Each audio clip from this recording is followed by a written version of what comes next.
repeating drum noises.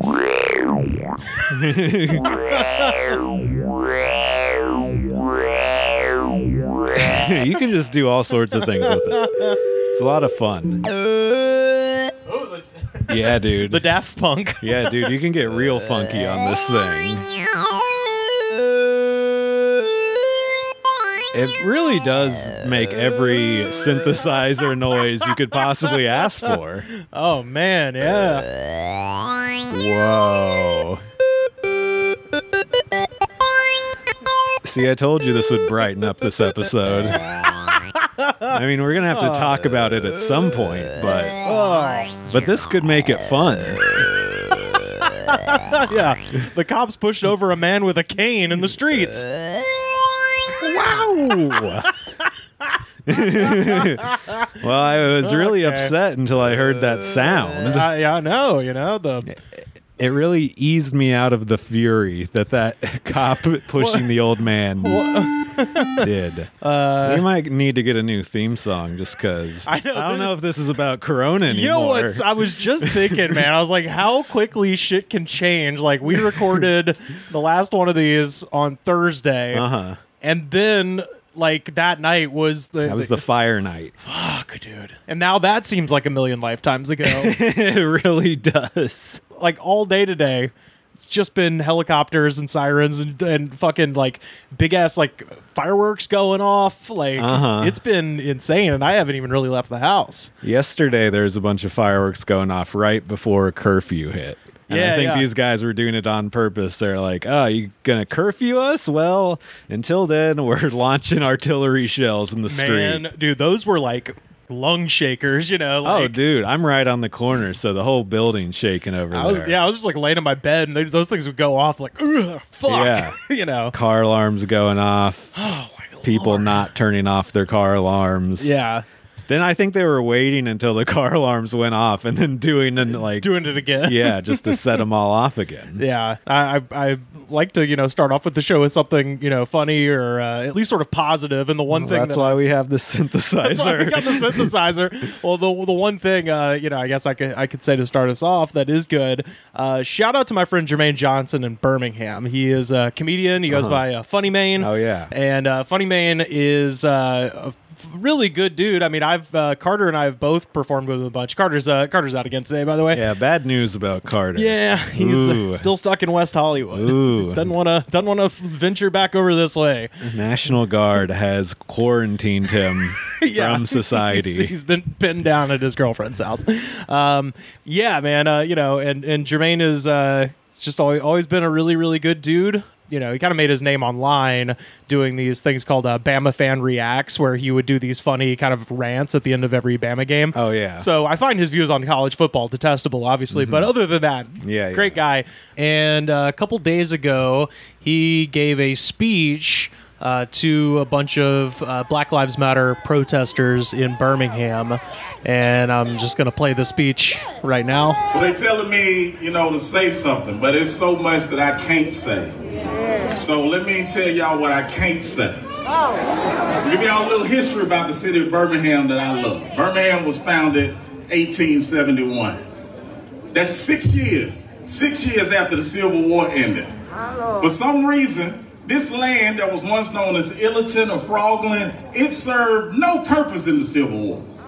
They didn't fight here, they didn't march here, they didn't do nothing on this land in the Civil War. Yet for some reason, 3 blocks over at Lynn Park, we got a Confederate statue sitting in the middle of our city to remind us to stay in your damn place.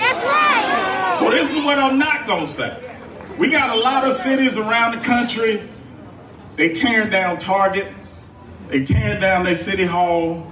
We can't do that. That's right. We got to protect our city. Yeah. We can't tear down the 16th Street Baptist Church. Yeah. We can't tear down the Civil Rights Museum. We can't tear down Carver. We can't tear down A.G. Gaston Plaza.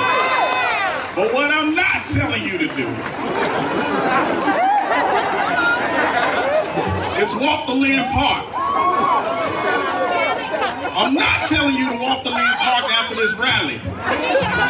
I'm not telling you to tear something down in Lynn Park. That's what I'm not telling you to do. I'm not telling you that I'm going to be over there after this rally. That's what I'm not telling you to do, because the law says I can't tell you to do that. I cannot tell the police to look away. We don't see you. I cannot tell the police to march us over there. I can't tell you that. So I'm not telling you to meet me at Lynn Park at 7:30 p.m. Central tonight. I'm not telling you that. But while the whole world is on national TV tearing stuff down, we need to tear something down tonight. They need to see Birmingham, the home of the civil rights movement, tear some shit down tonight. But I'm not telling you that. Yes, sir. And now that I'm on all these cameras, now that I'm on all your Facebook Lives, now that I'm on the back of your pictures, because some of y'all just out here to take selfies, Tell it, brother. now that they see me, if they come for me,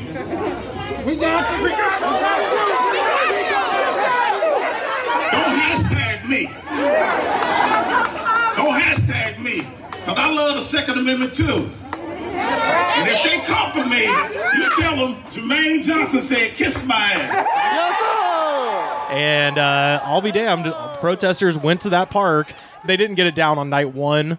But on night two, the mayor, Mayor Woodfin, said that he was going to basically go above the law and get it torn down because my state is very dumb. And after all of the stuff following the the shooting in Charleston and eventually Ferguson that led to all the Confederate monument controversy, the state of Alabama passed a law called like the Monument Protection Law, where it basically made it illegal to remove those monuments.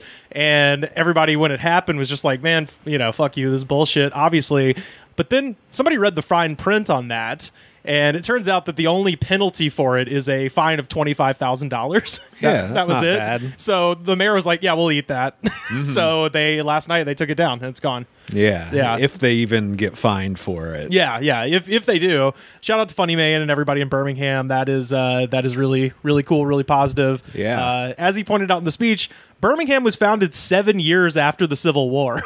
So anybody who's like, this is history, it's like, no, it's literally not. Birmingham was nothing until they hit iron there, and then it became a big manufacturing center. During the Civil War, it was like 2 small villages. They weren't even called Birmingham. So, fuck all y'all. If you think that's, if you got a problem with that, you got a problem with me. So, suck it. Shout out to Funny Man. Shout out to Roy Wood Jr. too, who was doing a lot of coordinating as far as, cleanup and stuff following the, the shit that went down in Birmingham. But anyway, I don't know. I don't know if I landed the plane on something positive or not. But anyway, that was my attempt. Here we go. All right. But yeah, the Corona Diaries. Do we still call it that, or is it now? Now it's the Fall of America Diaries. the Riot Chronicles. The Riot Chronicles. The end of an empire. Yeah. Welcome to hell. Welcome to hell. God, I mean, the title "Worst Year Ever" is already taken for a podcast, but boy, that turned out to be fucking prophetic. Yeah. Well, just what you were just saying, it's crazy that anybody would be concerned with preserving Confederate statues right now. Not only because of what is happening and why. If riots were happening all over the country for any reason, why would you even fucking care about keeping those around? Keeping a statue at the moment. Yeah. The fact that that's even on their mind of things they should fight for at this point is baffling. Yeah. But I'm just such a fan of the instinct, especially that Jermaine presented of like, okay, we've got a lot of people with a lot of negative energy. I mean, he was right. And let's focus it on something that we can change right here and right now. And so that part's fucking cool. I cannot encourage that sort of thing more. Focus. That's what direct action is about. Change the things you can and demonstrate for the things you can't. Shout out to Funny Man again. I'm really proud to know that guy, man. He's like I said, I don't agree with his football takes, but Other than that, why do you keep bringing that? That obviously hurts you so bad, huh? You know, yeah. Anyway. You don't even care about sports either. I watch the college. I care about 1.5 sports, baby. Auburn football and wrestling. You know, that's what I like. But yeah, so here we are. Which one's the half? Huh? Oh, definitely college football. Because at least the wrestlers are compensated for their entertaining me. Yeah, I am very sports entertained by the Auburn Tigers, but they don't get paid. So yeah, at least Vince McMahon is not running a total shit show over there as far as compensation goes. Yeah, that's true.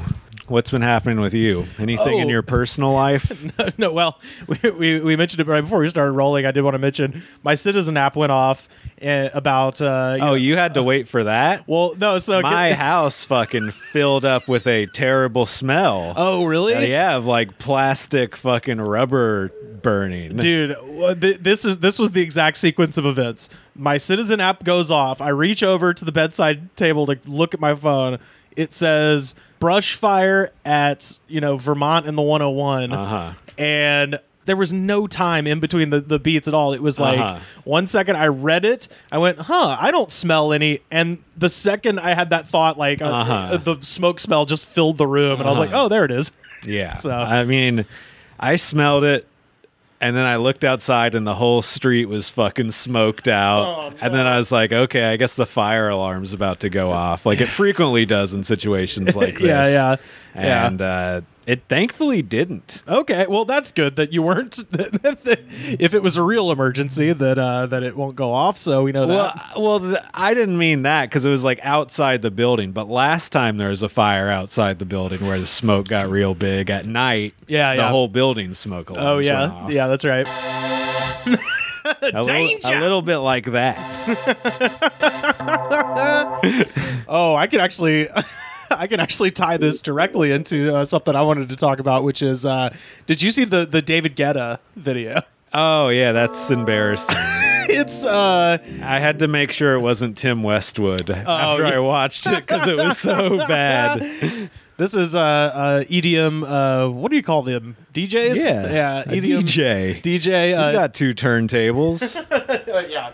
I'm sure he'd probably know how to scratch. David Guetta did the thing, and I said this on Twitter. I said he has set fire to the Celebrity Imagine video and is now lighting fireworks on the street in front of it, because this is one of the most embarrassing things I've ever seen. See, to me, the Imagine video is worse. Is in honor of George Floyd, and I really hope we can see more unity and more peace when already things are so difficult. So, shout out to his family. Like, up till this point, whatever, it's when the Dr. King drop comes in that it gets really... And the fact that he's on some sort of, like... We face difficulties. He's on top of, like, an HP-sponsored, like, corporate... Like, I was wondering where they shot this. It's on the top of a building. Yeah, it's in New York City somewhere on top of a building, and he's got, like... All right. Okay. His little dance he's doing, it's just too much. And that wasn't me on the synthesizer, guys. No, that's the David Guetta. That was the DJ dropping the beat. Oh yeah, we were going to call Chris Crofton in a minute and see what's happening with him. Cool. But right before we do that, I did want to I wanted to go over the because does it feel at all to you like some of the shit that we've been talking about on this podcast since the coronavirus started is now just coming to life? Like what? Specifically, the rise in insane melee weapons. That definitely has happened. You know what I mean? Like, we've been talking about it since the beginning based on our Citizen app that, like, shit's getting crazier and crazier. And then all of a sudden, everything pops off last week. And the news has been basically some crazy person with some insane weapon does something, and then they get the shit kicked out of them. For instance, the one that's been going around from Dallas, where it's like, look what they did to this guy. And it's like, dude, he had a sword. Oh, the machete guy? Yeah, he had a fucking Roman gladius, fucking like a goddamn short sword. And the video of him, if you see the full video where he's like, got the sword and he's like, ah! And he attempting screams. to protect a bar he frequents. And that was what I was going to say. Not even a place he owns. You remember a week ago when we were talking about people who were like, this is my bar. Yeah. It's like he came to life. He's got the melee weapon defending just a bar he likes a lot. The whole staff hates him. Yeah. Nobody calls him by his name in there. When he walks in, the staff just looks over at each other and goes, oh, yes. God damn it. Did you read any of his tweets or anything? Yeah. Oh, a couple my of them. God. The most insufferable, like it's one of those things, like you read 3 of his tweets and you're like, oh, I know exactly what guy this is. Well, here's my whole thing with the people trying to protect stores. Are you really willing to take on a 1 versus 500 situation to protect a building? Yeah. You are foolish at that point. Nothing inside that building is worth your fucking life. Yeah. Well, and also, I mean, I've got the good book in front of me. Yeah, been reading the book of Hosea, which is sow the wind, reap the whirlwind. You know what I mean? No, I don't. Well, to put it in a more, you don't gotta bother.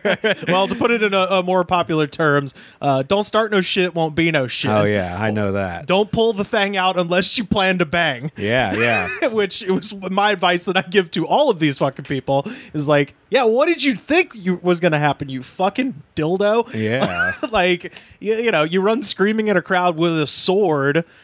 The crowd's not. You're not gonna be able to fuck too many people up. Somebody's gonna come up behind you. Yeah. With a skateboard. Yeah, and you're gonna be done, and that's gonna be it. People forget how heavy trucks are on a skateboard. Shit. Yeah. Oh yeah. As I've witnessed in a lot of those videos of people smashing windows with skateboards, I'm like, man, skateboards are fucking. Yeah, it's just like some damage. It's like a bat. Yeah. There was the wheelchair lady with the knife. Yeah, that was an odd one. That was like probably going on when we were recording our last episode. That was the first major day of riots. Yeah, and she had parked her electric mobility scooter at the exit of a Target in Minneapolis, and people were running past her, and she was fucking stabbing their legs as they were running, and then she got hit a couple of times and then sprayed directly in the face with a fire extinguisher. Like a lot of it, not just a spray, a fucking stream of just powder in her face, just directly in her face. But then later, I think I saw pictures of her walking around. I don't think that was even her. She didn't even need that. She fucking looted that thing. To go protect the Target. As John Goodman says in the Big Lebowski, I've seen spinals, dude. This fucker walks. Yeah. And then the big one that I wanted to focus on, Salt Lake City. So Salt Lake City is where the cops knocked over the old man with the cane. And while that was going on, meanwhile, on the other side of the protest, this guy, Brendan McCormick, drives his car into the protest and gets out with a bow and arrow. Yeah, he did.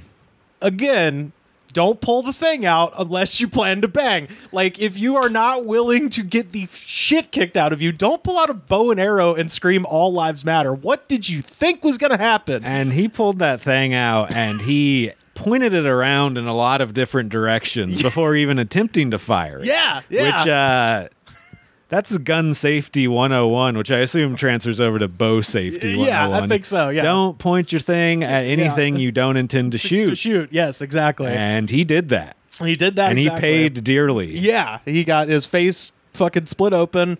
They flipped his car over and lit it on fire. Good for them. Yeah, exactly. But then what happened, very much in the vein of what had happened right before all of this, you know, kind of the event prior to the death of George Floyd would be that woman who called the police on the guy in Central Park for bird watching. Oh yeah. You know what I mean? This guy did the same shit where there's video of him doing the start to finish everything he did, pointing a bow and arrow, the crowd taking that out of his hand and hitting him a bunch. It's all on video, but this is what he told the media had actually happened. Brandon McCormick, he says his car was turned over and set on fire because he yelled, "All lives matter." What happened? I got beat up. Well, first I got beat up when I yelled, "All lives matter." Then I pulled out weapons. Then I got beat up some more. Yes. Then the cops grabbed me, and my car got totaled. And phone, everything. I lost everything. Coming down here to try to protect them with what weapons I had. Okay, real quick. Brian, trying to protect who? He means the cops. I'm like, motherfucker, they have tanks. But he is about to use a phrase here that put it in the Hall of Fame, all time amazing. I am a chick's felon. I've changed my life, and I... Did you catch that? No, go back. I'm going to roll it back. Because I am a chick's felon. I've changed my life. He says, I am a changed villain. I changed my life. I thought he said checks felon. No, he says, I just came down here. I'm a changed villain. I changed my life. What? He saw an opportunity to aim a bow and arrow at some black people. Yeah. And he took it. Yeah, absolutely. And then he goes on real quick. The last thing is just the lie. So I've been marching with these people all the way down here and all the way down here trying to convince them all lives matter. These cops didn't do it. Some cops are bad. Some cops are... How did you get hurt on your forehead? This is it. Because I yelled out my window, cops... Did somebody hit you with something? Yes, 2 black and African Americans. They beat me through my open window that I yelled out, all lives matter. Wait, they were black and African American? Yeah. So we've reached a point, because there is a thing that, a lot of, your neoliberal Democrats will be like, well, race relations have come a long way. And I'm like, yeah, we've got extremely racist people to just say African Americans, like in the bird watching video. That woman's only in public. Yeah, and in public, exactly. So we've come that far. We've come a millimeter far. But very similar to the bird watching video, that woman was like, I'm going to tell them that an African American is threatening me. Yeah. And this guy's just like, oh, who beat you up? And the fun part is, if you watch the video, almost Which all video, Rivers? The 3 different angles that show everything? that show absolutely everything. It's almost all white people beating his ass. Yeah. So it's great. Isn't it great? Mm-hmm. Actually, I've got one more, but I kind of want to see what Crofton thinks about this last one, because it's the most ridiculous. Okay, on the blower now from the eastern side of Los Angeles, we've got our good friend, comedian, musician, all around cool dude. It's Chris Crofton. How's it going, man? Hey, I'm good. I was just looking at the picture of Trump and fucking what's his name, Barr. We're standing in front of holding the Bible, like the whole group. Yeah. They tear gassed a lot of people so they could get to that church. What a bunch of misfits. I mean, just looking at them. I mean, I'm serious. Just looking at them. They shouldn't be running a graveyard. I mean, seriously. They look like 4 grave diggers. Or actually, they look like 3 grave diggers and, like, the daughter who got rich because her parents owned a graveyard. I would argue that if you go back through American history, most politicians are very, very ugly. So they're just they're keeping it par for the course, Yeah, you ever seen John C. Calhoun? I mean, yeah, okay, maybe there's a tradition of it, but it doesn't mean it's right. It's good to question society's traditions. Before we got on the phone with you, Chris, we were kind of talking about some of the maniacs that have showed up to the various protests with insane weapons, like a guy with a sword, a guy with a bow and arrow. And the one I wanted to run by you is a story from Janesville, Wisconsin, a town of 60,000 people, which is about the size of my hometown of Auburn. Like, it's a pretty kind of a small town. 60,000 people had a well-attended Black Lives Matter protest on Sunday, with hundreds of people gathering with signs in the town's main streets. Meanwhile, Janesville resident Greg Hoft towed a trailer into the nearby post office parking lot. On the trailer, 12 boxes of bees. Wow. Hoft posted. So he's like some kind of performance artist. Oh, if only. This is what he posted on Facebook. The riot control bees are in their holding yard, waiting to clear the streets of Janesville and keep peace in this county. I'm willing to bring them in and kick them over if things get out of hands. I don't understand why he thought that was the best weapon. Yeah. It's so I don't insane. think he's aware that bees kind of have their own MOs, and if you kicked a box of bees over, there's no telling where those bees are going to go start stinging people. Point. Yeah. There's no way to. It's not like he can, summon the bees like to do his bidding. Did you see the guy? I mean, was he a genuine idiot or was he like some kind of a prankster? I think he was like a MAGA guy. Like he wasn't Tom Green. Wasn't Tom Green. No, I think he was legit just being like, well, if these protests get out of hand, I'm going to unleash my bees upon them. Like, it seems to be a common thread that these guys who end up embarrassing themselves at riots are trying to help the police. Yeah. And it goes terribly wrong for them. This is true. Yeah, like, oh, hey, police, guess what? I got your back. I brought my snake. Yeah. He has it in a bag like Jake the Snake. And he hasn't eaten in 2 weeks. Yeah, what these Black Lives Matter people don't know is that I've got the fucking 10 plagues of Egypt in my pickup truck. I mean, that validates these protests. It's like these protesters are helping move people who think bees, we're just trying to like move them gently into the 18th century. Yeah, these people hate change. Yeah. You're going to pry my hives out of my dead hands. That is funny stuff. That's a really dumb idea. Yeah. Well, and the funny thing is, this is a town of like 60,000 people, too. I'm like, well, how sideways did he think shit was going to go in like a small ass town in Wisconsin that he would need to unleash bees? He's like, I'm glad I didn't have to use them. Yeah. Well, yeah, but because they're all such like, bootlickers, like the cops asked him to leave and he was like, all right. And he left. Oh, I don't want to interfere with your procedures. Yeah. Well, wait, this was a bad idea and I shouldn't have done it. I'm sorry. I'm going to leave the bees on the trailer just in case. Just in case you need me, I'll be here with my bees. Before I leave, I wanted to ask you a question. Is there a reason why you don't think law enforcement uses bees? Oh, I should leave. Okay, well, I'll go. Thank you, officer. I'll be over at the Outback Steakhouse. Thank you for your service. Thank you, officer. No, it is insane because if you think about it, even in the most, supposedly cosmopolitan cities, there are tons of fucking racists. And then when you go into small towns, you might as well then there's people who weaponize bees. You know what I mean? This is a movement that's long overdue, really. I mean, I don't know. Hopefully, the main thing is that it just would come to something rather than just a draconian fucking lockdown.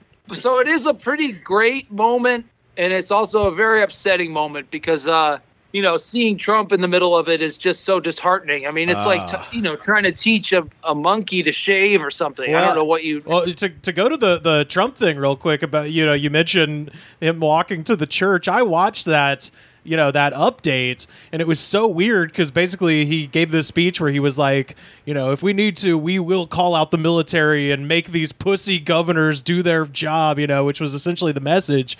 And then he ends the speech by going, "Thank you very much. And now I'm going to pay my respects to a very, very special place. Thank you very much." And then he just walks off. And before he went to the church, I was like, is he going to Disney World? Like, what do you mean? You're like, where are you going? And then it's a moment that was so surreal that if you wrote it in a movie, people would be like, no, it's too ridiculous, where he walks to the church and holds the Bible, first of all, upside down, which was hilarious, and just sort of stands there with it, slowly rotating so people can take pictures of him and he doesn't say anything except... Well, it's like he's never held a book. No. Or, No. Definitely never read a book. Yeah. Which is actually, in his case, possible. Uh-huh. Yeah. And then one reporter, because the reporters are so stunned, because like I mentioned, in order to have that photo op, they launched a bunch of tear gas to like clear the street in front of that church. When he was giving the original speech, you could hear the grenades going off to the side. Well, and then when he's standing in front of the church too, the one question they got off was one of the reporters goes, where did you get this Bible, or what Bible is that? And he's like, it's an official Bible. And then right when he says that, you hear like explosions happening and people screaming, and you're like, this is too on the nose for the fall of an empire. It's too cliche. Well, they gassed like the pastor of the deacon or whatever the church had to run away because they were throwing flashbangs at him. I mean, it's too fucking crazy, Chris. It is. It's like Escape from New York, or it's like he's the Duke of New York. He is the Duke of New York. Just for a current reference for your younger listeners. Well, I hope he would put chandeliers on the front of the presidential limo, like Isaac Hayes has in that movie. Yeah. In fairness to Donald Trump, Jesus did use a lot of tear gas. Yeah. He tried to use it against the Romans. Didn't work out. He regularly gassed his apostles. He gassed them a lot. Hey, that'll teach you for doubting me, Thomas. Yeah. He gassed Thomas a bunch of times. Yeah. Yeah, I know one of you will betray me before the flashbang explodes 3 times. Oh, man, that's good. I genuinely think the only reason that he did that is because everybody was calling him a bitch for cutting off the lights of the White House and hiding in a bunker. That is literally the only reason. Well, definitely. He just wanted to be like, look, I can go out in public, and I love going out in public. Yeah, that's all it is, because the night before, they literally had to move him to a bunker because the protests were getting too close to the White House. I mean, the fact that the lights at the White House went off, I mean, that was just plain old cowardice. I mean, that's all that is. Yeah. They do the blame game thing where it's not Trump's fault. That it's the state's fault that everything's falling apart. It's the police's fault that the protesters are that close to the White House. It's anybody else's fault other than Trump handling this in the worst possible way you could handle it. But yeah, I genuinely think that is the only reason he did that press conference, and the only reason he did the photo op with the Bible was because everyone was making fun of him on Twitter for being a coward. He hates it more. He'd rather see the whole world burn down as long as he wasn't being made fun of. Absolutely. And that visual of the White House being dark, that's stark. That was incredible. That was one of those moments where you're like, well, I thought Trump would be a bad president, but I didn't know he'd be this bad. Right. Yeah. It's really fucking hammered it in. It's crazy, man. Well, I, sort of switch off just a little bit, just because, I want to hear. Talk about that guy with the bow and arrow if you want. Oh wait, yeah, we mentioned him, man. Do you have thoughts on the bow and arrow guy? Because no, just another guy who was like confused. I like the idea that all these like racists have their weapons match their mindset. He's like a guy who got 5150'd before, so he can't own a gun, but he has a compound bow. I bet you're fucking right. What a dumbass. Yeah, he calls himself in the video changed villain. I'm a changed man. I think he says ex villain. Yeah. Changed villain. He says I'm a changed villain. Wow. They're really committed to this whole Renaissance fair thing. Though I used to be a robber on the streets, and now I fight for the grace of King Richard. Yeah. So was he saying that experience changed him into a liberal? No, I think he was a liberal, and then and now he's a conservative. He's a changed villain. Okay. He used to live his life. I don't think that. I think he used to fucking be in jail, and now he's not anymore. There's no way. I think you're completely fucking right about the goddamn. About the felony thing. That's fucking funny as shit. Yeah, he can't have a gun, so he's got bows and arrows and fucking. Yeah. Hey, we just have one more question for you. Why are you using a bow and arrow? Was it because you lost your gun? Because no, get out! No, fake news. I have a gun. I'm allowed to have a gun. Oh man, they did a long interview with him in his kitchen that I haven't watched yet, but I haven't seen that. I didn't know about that. There's 2. There was the interview they did with him immediately after, his car was upside down and on fire, and he did that interview, and he was concussed supposedly, so he was just saying a bunch of crazy shit. But then they just did an interview today with him, like a long one, where he's just sitting in his kitchen talking about it. So I was gonna watch that later. The old excuse, I was concussed. Yeah, that sounds like fucking bullshit. Oh yeah, no, it's definitely bullshit. Said that many times. I was drunk. I don't remember anything. Yeah. So what were you going to say? I'm sorry before I interrupted you. Oh, no. Well, no, you were. Well, so I haven't talked to you since the whole Corona thing started, and so I was gonna kind of ask, what you've been up to as far as that goes. We've developed a sort of a tradition here of asking our guests just a couple of questions. One of which, have you had any weird experiences at the grocery store? Have you seen anybody get yelling at cashiers? No, honestly, I've had some weird experiences since this thing has started, but not at the grocery store. I live up in Monrovia, California, which is east of Pasadena. It's a pretty affluent area. It's pretty mellow. It's just like, I don't know. I mean, not that fucking rich people are mellow about this kind of shit, but at least at Trader Joe's, I've been going to Trader Joe's and Sprouts. So I don't know. Probably the real action's down at Ralph's. Absolutely. Some guy's fighting a guy with one guy's got bees and the other guy's got a bow and arrow and all that. But yeah, I think I go to liberal grocery stores, so I'm like, okay.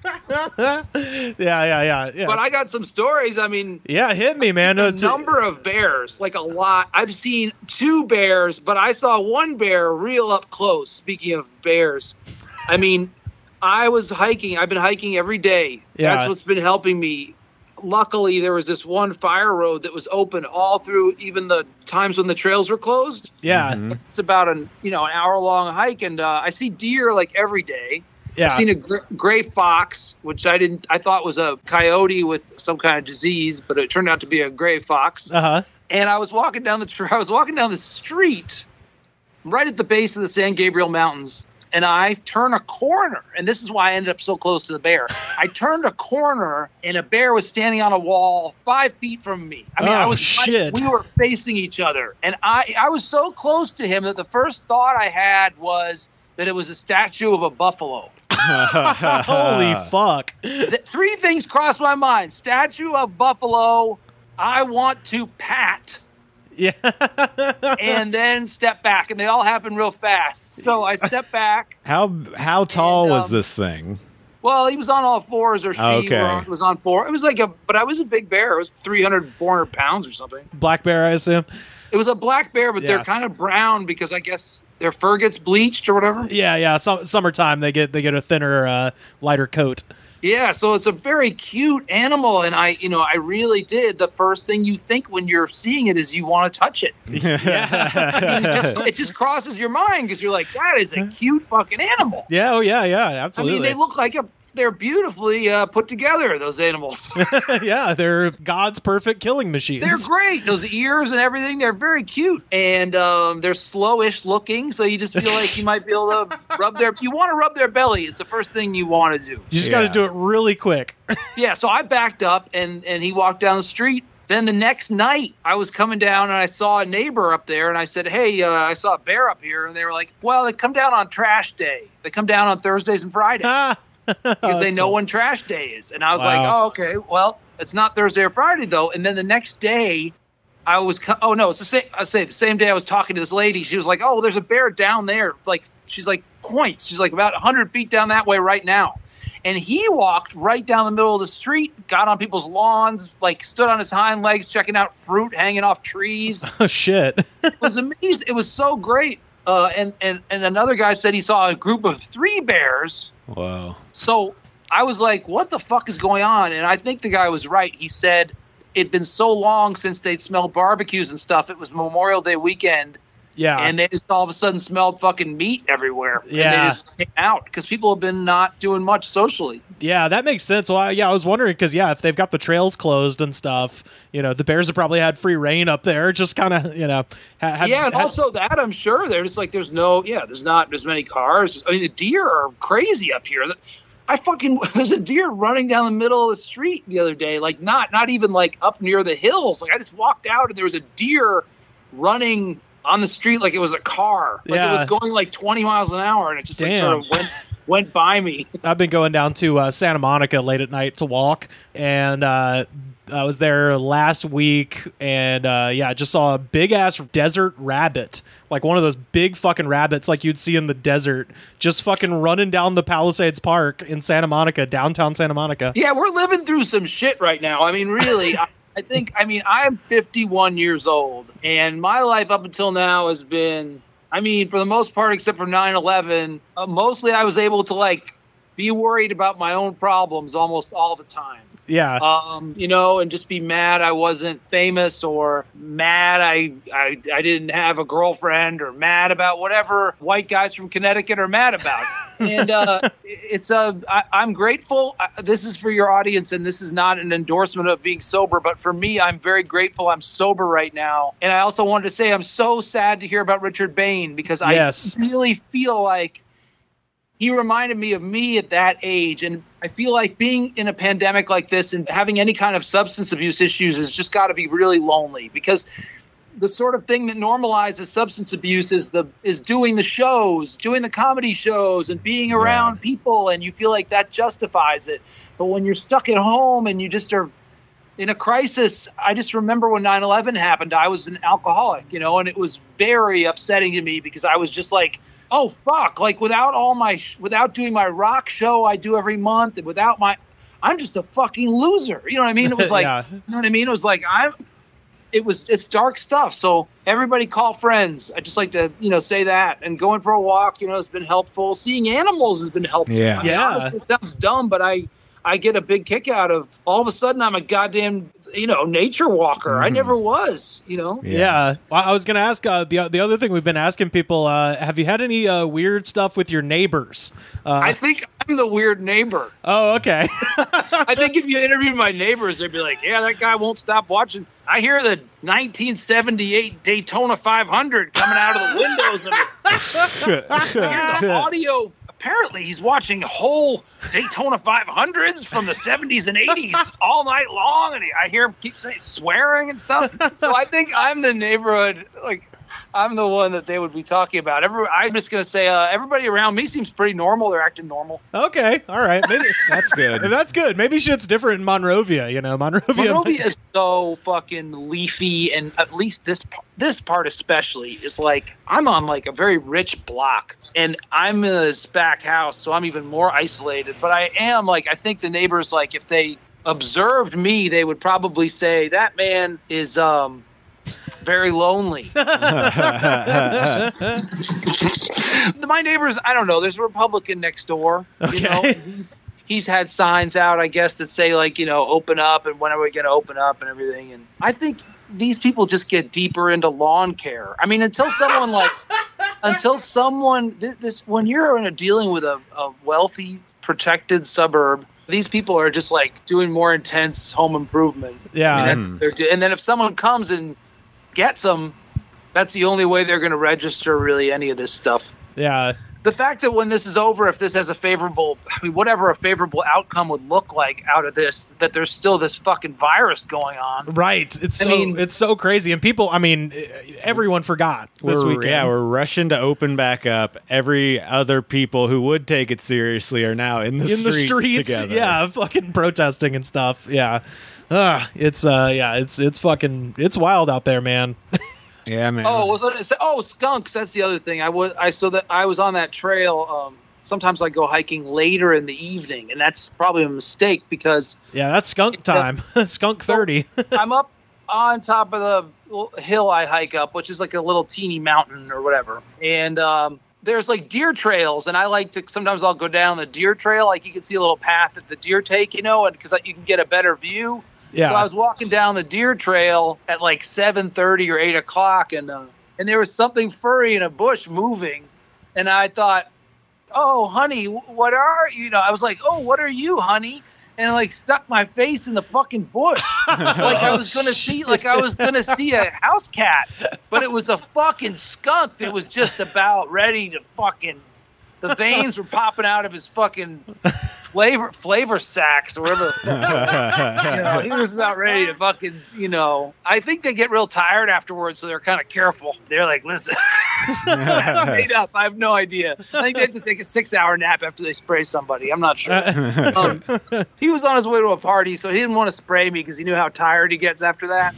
So he didn't. But I was like, how dumb would if you're in the wild, nobody in the bush is going to want to see you.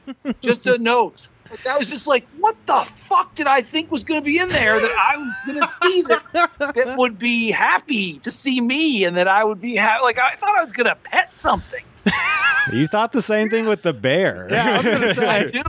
I do not have a good sense of my body. When you were that close to the bear, like when it was over, did you get like a adrenaline rush or kind of like a feeling of like, oh fuck, I could have just died there? No, I think I was just like, I was too into the Oasis I was blasting on my CD Walkman. Oh, okay. Wait. I'm kidding.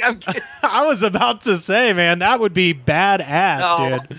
I think I was too, but I think that's what I mean. Like when I'm not in touch with my body, like I somehow have this, and I've been talking to my therapist about this, why this is. And it has to do with childhood trauma, really, where you just decide you're not really in your body. You're just sort of like controlling it somehow from the outside or something. Yeah. So like, yeah, I'm like, oh boy, that guy almost got bitten by a bear. And then I'm like, oh wait, that guy was me. But anyway, I was not as scared as I might have been also because I'd seen a few. Like one had been in my yard. I don't know if you guys remember. I think I talked to you about it on the last one. The one that was on the news. Remember the bear that was tranquilized outside my kitchen window. Oh, wow. Kitchen window. Not the main house kitchen window. The fucking kitchen window of my little cabin back here was where the fucking bear was tranquilized. Damn. Oh, man. And I walked out of my house in the morning and that was the first time I saw a bear. He was in the yard. And I was just like, oh, I was so tired though that I didn't register. Once again, I never get up. It was 7:30 in the fucking morning and I had a weird thing I had to do for work. I never get up then. I get up 5 hours later than them then. So I was totally out of it. So I took a picture of the bear and just left through another route out of the front. You just put it on Instagram and fucking and then I walked out and there were 15 TV cameras pointed at the yard. And I was like, oh boy. I drove around. I drove away. So I think I was a little more conditioned to be ready. It wasn't my first rodeo with the bears. Okay.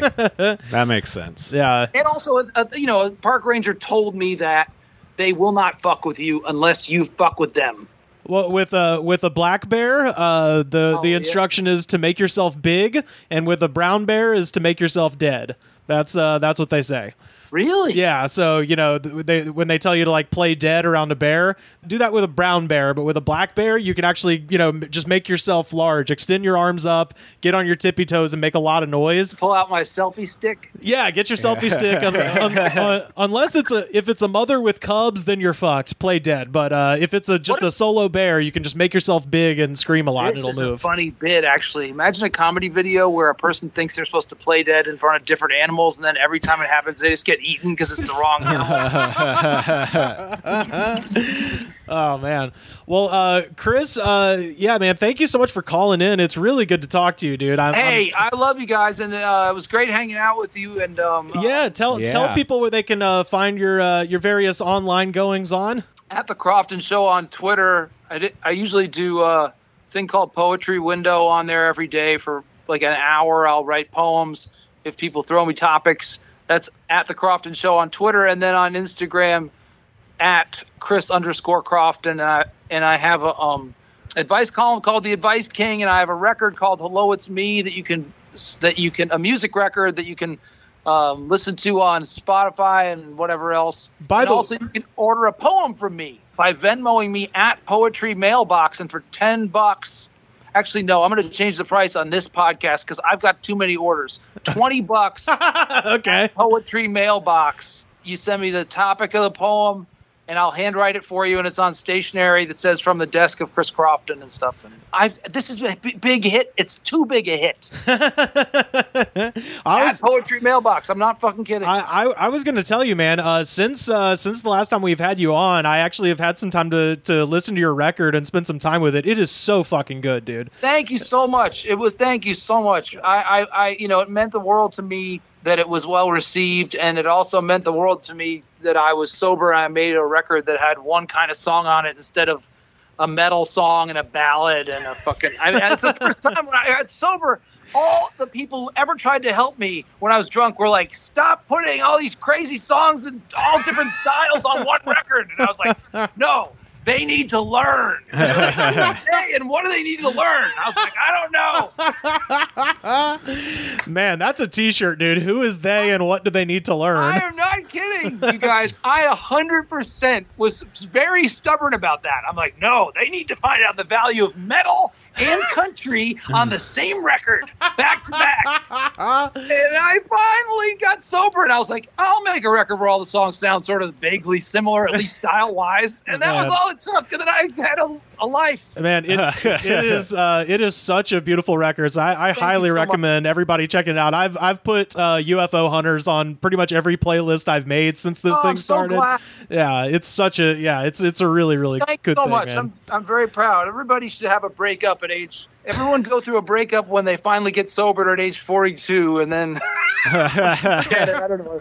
Yeah. Anyway. Oh man. Well, yeah. Everybody should follow Chris. It's great to talk to you, man. Hopefully we can be in the same room soon. Yes, and we'll get that damn podcast studio built over there for you. Hey, I bought a laptop. It's coming in like 5 days. Shit. I spend a lot of money. Dude, we could probably set it up virtually, so we'll do this again. I'm excited. Yeah, I've got a fucking laptop coming. It's the worst thing. I spent a fortune on it. It's going to get here, and I'm just going to be like, well, I guess I can check my email. No, man, we'll get it done. We could set this shit up over FaceTime, I bet. All right. Well, thank you guys so much. It's great to see you. Yeah, man. Yeah. Thanks again, Chris. Have a good one. Bye-bye. Yeah, talk to you later, dude. Bye. That's Chris Crofton, everybody. Chris Crofton. My God, what a fucking guy, man. I love Chris. Yeah. Good to talk to him. Absolutely. But yeah, we had a couple of things come in on Twitter if you want to answer one and then get the hell out of here. Yeah. Let's see. Sounds good to me. We got jalapeno poppers. Oh, that's right. Yeah. After many episodes of us being like, damn, it smells good outside. They fucking grilling. Guess what? Your boy's about to fucking throw some steak and jalapeno poppers on that grill. Dreams do come true, guys. Absolutely. What was the Daft Punk setting again? It was like L11. You know, I actually figured out the riff to Digital Love for Daft Punk. I was fucking around. I was like, oh, that's a good song. So Twitter time. We've got this one is from at 4K_147. And I put up the little picture of me, you, and Carter standing there, and we're all. I saw it. Yeah, Carter's wearing a Bigfoot shirt. I'm wearing a Streets of Rage shirt, and you're holding a bottle of hot sauce. So at 4K_147 says, based on your T-shirts, what's your favorite cryptid, favorite Sega/SNES game, and favorite hot sauce? So what's the first one? Favorite cryptid. So Bigfoot, Loch Ness Monster, Mothman, Flatwoods Monster, Ogo Pogo. I used to think Loch Ness Monster is pretty cool, but now it's pretty boring. Yeah, the more you know, that's one of the ones. The more you know about it, you're like, oh, this one definitely ain't real. Yeah, for sure. Mothman, definitely real. Mothman is got to be the coolest, I think. Yeah, that's a good one because it intersects at the time period that I'm most fascinated by. That being the early 60s. So, you know, when you think about Mothman, you have to think of it in terms of, like, the show Mad Men. Like, that would be what the general populace was, you know, kind of going through at the time. That's the time period. So that's already interesting. There are sightings of Men in Black around Point Pleasant around the time. So just these, like, very strange people with these, like, weird, ill-fitting skins visiting fucking farmers and just asking strange questions and then disappearing into the night. Like, that shit is cool as fuck. And then there's also the collapse of the bridge. So the Mothman almost is like a portent of doom in the way that, you know, many legends claim, like large birds sort of presage these horrible events. So I'm gonna have to go Mothman. I own a shirt from the Defend Appalachia thing with Mothman on there. Oh yeah, I've seen that one. Yeah. Mothman's cool as fuck, dude. I'll always ride hard for Bigfoot. What about El Chupacabra? Well, you know, there's two, right? I did not know. So there is the Mexican El Chupacabra. That's the only one I was aware of. Which is sort of dog-like. It's like an elongated sort of, you know, almost like a large coyote or something. A lot of times, like coyotes that are sort of suffering from, you know, mange or whatever get mistaken for an El Chupacabra. So that would be the Mexican variety. But then there's the Puerto Rican Chupacabra.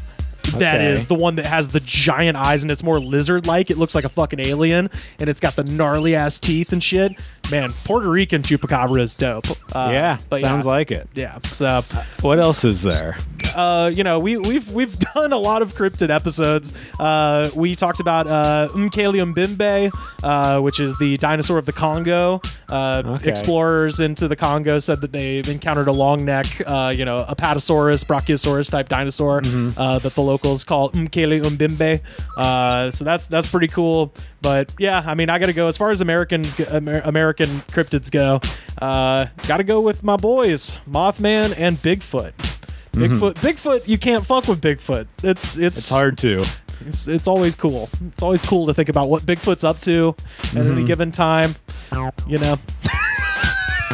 Yeah. Hell yeah. And I only play this because this is Bigfoot's favorite song. Absolutely. Do you got a favorite Sega or Super Nintendo game? Well, yeah. I mean, Sega, I'd never owned one. Yeah. I really enjoyed playing Streets of Rage, of course. Yep. Golden Axe. Golden Axe. That's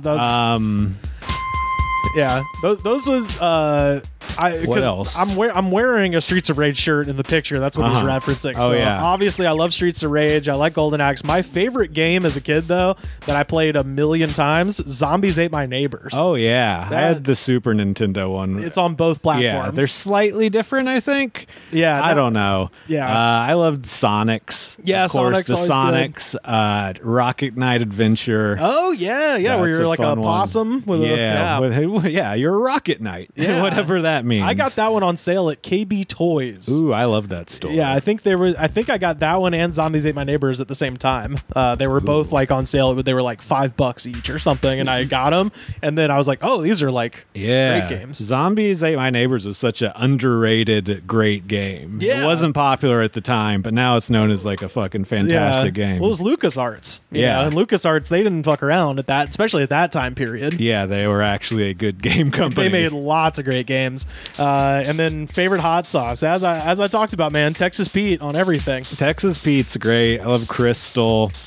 Yeah. You can actually gauge the legitimacy of a Cajun, quote unquote Cajun restaurant by whether or not they have Crystal hot sauce. That's very true. Crystal hot sauce. If that's on the table, then you know you're eating at a legit Louisiana, Cajun type restaurant. Yeah. I'm trying to think of some that aren't just the vinegar cayenne base. Yeah. I like a lot of hot sauces. I'm a hot sauce freak. That hot sauce I was holding in the picture is actually pretty good. I'd never had it before. I've been putting it on a lot of stuff. Oh, okay. I like habanero hot sauces. I'm into green sauces too. Oh, yeah? My buddy Miles actually sent me something that you need to try, apparently. Okay. That's a green hot sauce. I want to try it. Let's give a shout out to Dave Yates' hot sauce. Oh, hot sauce. I've never had it, but I hear it's good. Oh, I got some downstairs, man. We'll pop a little bit on one of them, dip a jalapeno popper in it and see what that's like. Yeah, this is the one my friend Miles recommends. The Pepper Plant Chunky Garlic Hot Pepper Sauce. Apparently is something that you need to try. So, anyway. Okay. Garlic. Yeah. Spicy. Chunky. Sounds good. Garlic. Anyway. Well, yeah, I guess, is that a show? I need to do a solo.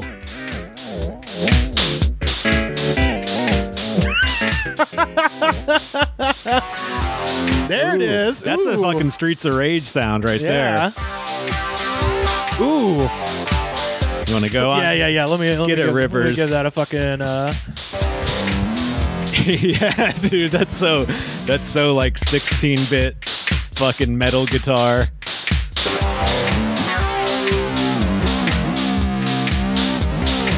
Oh yeah. Oh shit. New theme song right here.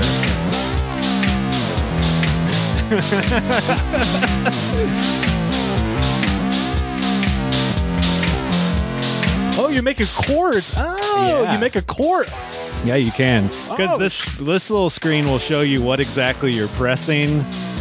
If you do multiple ones, I don't know if it shows all of them, but it'll kind of like give you more of an idea where you have to press the pad to get what noise. To anybody who finds this annoying, just rest assured that it is so fun when you're the one making noise. It really is. Oh, that's nice. Okay.